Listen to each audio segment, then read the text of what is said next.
የህገ መንግስት ትርጓሜ ስርዓቱን በተመለከተ ባለፉት ዓመታት በፌዴሬሽን ምክር ቤት አማካይነት በተቋቋመ የህግ የፖለቲካና ሌሎች ሙያዊ ጉዳዮችን መሰረት ባደረገ መንገድ ሲተረጎም ቆይቷል። የፌዴሬሽን ምክር ቤት ምን አይነት ተቋም ነው የሚለውን በደንብ መረዳት ያስፈልጋል። የፌዴሬሽን ምክር ቤት ማለት ኢትዮጵያ ማለት ነው። የፌዴሬሽን ምክር ቤት የዘር ቤት ነው፣ የቋንቋ ቤት ነው፣ የብሔር ቤት ነው የሚለው እጅግ በጣም የተሳሳተ ግንዛቤ ነው።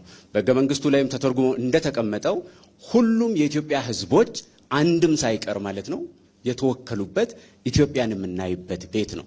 ህገ መንግስታዊ ትርጓሜው ኢትዮጵያ ውስጥ ህገ መንግስታችን የኢትዮጵያውያን የጋራ መተዳደሪያ ቃል ኪዳን ሰነድ ስለሆነ በዚህ ተቋም ውስጥ በተቋቋመ ተቋም የህግም የፖለቲካም ሌሎች አስተዳደራዊ ጉዳዮችንም ሚዛን አስጠብቆ የሚያይና የኢትዮጵያውያንን የጋራ ፍላጎት ሊያሳካ በሚችል መንገድ ቢተረጎም ይሻላል የሚል አቋም አለን። እዛ ውስጥ የሚስተካከሉ የአተገባበር ችግሮች ካሉ የሀገራዊ ምክክር ኮሚሽን ፊት ለፊታችን ላይ ጉባኤ ያካሂዳል።